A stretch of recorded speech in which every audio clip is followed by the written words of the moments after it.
Everyone, आज मैं IUI technique के बारे में आपसे बात करने वाली हूँ। आईयूआई मतलब इंट्रा यूटेराइन इंसेमिनेशन। ये एक ऐसा एडवांसमेंट है इनफर्टिलिटी टेक्निक में, जो कई ऐसे कपल्स हैं जिनके बच्चे नहीं होते और हमें कई बार कारण समझ में नहीं आता, हस्बैंड वाइफ में कोई कमी नज़र नहीं आती, तो उन पेशेंट्स के लिए आईयूआई टेक्निक बहुत अच्छा काम कर रही है and they are going home with the pregnancy. So मैं इसके बारे में बताऊंगी। इसमें हम एक नेचुरल साइकिल को कॉपी करने की कोशिश करते हैं in a scientific way. It is a very simple technique. Husband का सीमन लिया जाता है, उसको वॉश किया जाता है और अच्छे क्वालिटी स्पर्म्स को औरत के गर्भ में डाला जाता है। सो ये बेसिक हुआ इंट्रा यूटेराइन इंसेमिनेशन।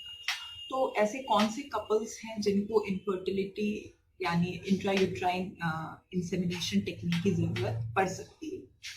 तो पहले तो ऐसे कपल्स जो 1 साल से ट्राई कर रहे हैं लेकिन फिर भी कंसेप्शन नजर नहीं आ रहा।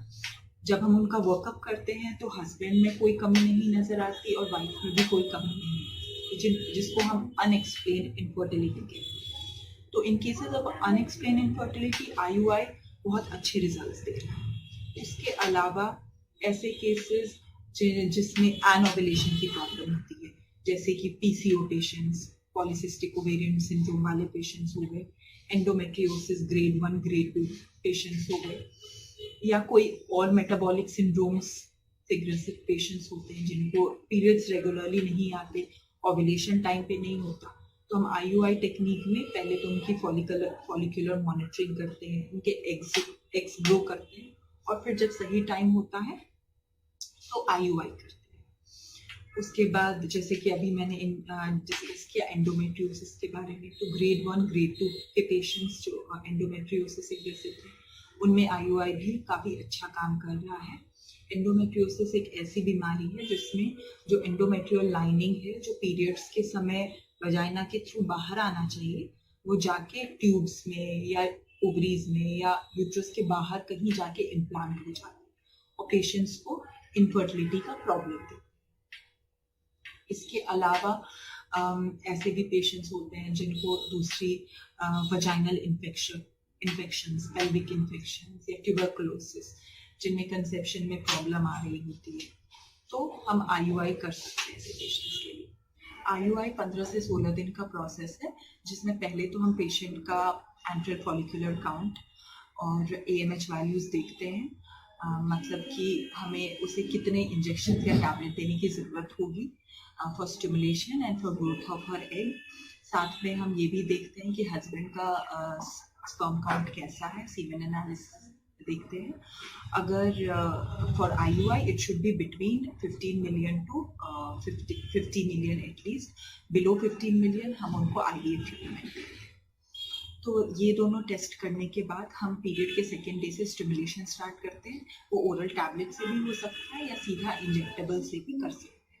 5 दिन बाद टैबलेट के बाद हम उनको बुलाते हैं यूएसजी फॉलिकुलोमेट्री के लिए एंड कैसा ग्रोथ है उस हिसाब से हम उनके डोजेज और इंजेक्शंस डिसाइड करते हैं। So basically for next 1 week ये सीरियल प्रोसेस है, जिसमें हम हर 2 दिन पे पेशेंट को बुलाते हैं, उनका फॉलिकुलोमेट्री करते हैं, एग्स के ग्रोथ कैसे हो रहे हैं। They should grow by at least 2 mm after day 7 of a periods, so that is monitored. और जब वो अराउंड 18 mm का हो जाता है तो हम ओव्यूलेशन के लिए एक इंजेक्शन देते हैं that usually corresponds to 12-13th day of a cycle. तो रप्चर इंजेक्शन के बाद 36 आवर्स के विदिन हम उनको आईयूआई के लिए बुलाते हैं। आईयूआई ओटी के अंदर होता है, जिसमें किसी एनेस्थीसिया या किसी सपोर्ट की जरूरत नहीं होती है। हस्बैंड का स्पर्म लेते हैं और लैब में उसको अच्छे से वॉश करके बाय सिंपल वॉशिंग या डबल वेरिएंट वॉशिंग या swim up technique, these are the techniques which are used for sperm washing. फिर हम 2 ml स्पर्म लेके उनके यूट्रस में फंडस के पास स्पर्म को डाल देते हैं। So this is a simple technique. उसके 15 मिनट बाद पेशेंट घर जा सकता है।